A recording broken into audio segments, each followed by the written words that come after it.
All right, thanks, RJ. As you know, I'm Katherine Blasko. I was a Holman Fellow in Psychology at the University of Iowa Hospital and Clinics. I worked at the Carver College of Medicine in the Department of Psychiatry. Our research took place in the Clinical Research Unit and the Medical Education and Research Facility. Here's a picture of me outside one of the labs.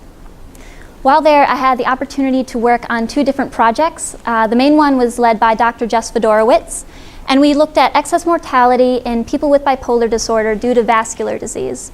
The #1 cause of death for people with bipolar disorder is suicide, but the #2 cause is vascular disease, which seems unusual, so it's worth studying. One thing that is particular to the treatment of bipolar is antipsychotic medication. And so we looked at endothelial functioning during the first 3 days of starting an antipsychotic, and endothelial simply means blood vessel functioning. I also got to work with Dr. John Wemme on also a project with bipolar disorder. We looked at the brain pH levels in people with bipolar disorder during the 3 states, manic, depressed, and euthymic. Euthymic just means kind of baseline. We put them in an fMRI scanner and took pictures of their brains to check that out. While both of these studies are ongoing, I don't have peer results for you right now, but I did learn a lot from this. While there, it demystified the research process completely from beginning to end. Recruitment, data analysis, peer review. I got to help peer review for unpublished articles for different journals. I also recruited 2 participants and myself and ran 6 through the protocol for both studies.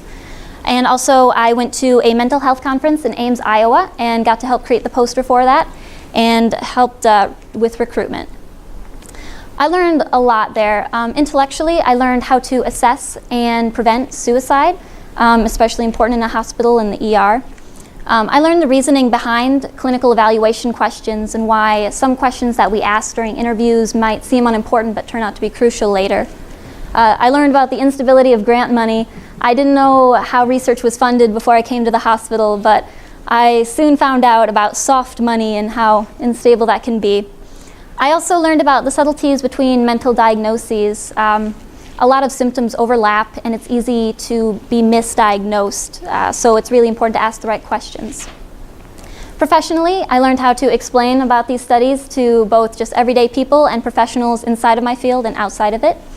I learned that you should be documenting everything, especially in the ER if people come in, who you talked to, who you attempted to contact, what the patient did that made you take the action you did. It's very important for legal things. The amount of paperwork involved in hospital research, every blood draw, every movement around the hospital has to be signed off for.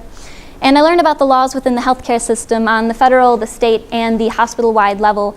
I also learned that most doctors don't understand these laws either. We had a meeting with 3 lawyers who came in to talk to us, and most doctors left the meeting more confused than when they came in there. Personally, I learned about the difference between treating a mental disorder and the person who has the diagnosis. Most doctors try to treat the symptoms of a problem, but especially with mental health, we need to remember we are treating a person who happens to have a diagnosis. I learned about the fallibility of medical professionals.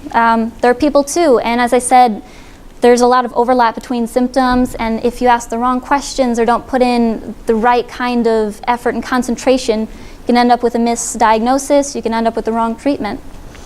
I learned that you should always, always, always befriend secretaries and research assistants. They know what's happening. The doctors have the gist of it, but the research assistants are doing the grunt work. They know what's going on in the hospital.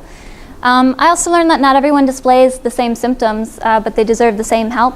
Someone might be displaying the stereotypical symptoms of depression. Someone might not seem depressed, but they might both have the same level. They both need help even if they're not displaying the same symptoms.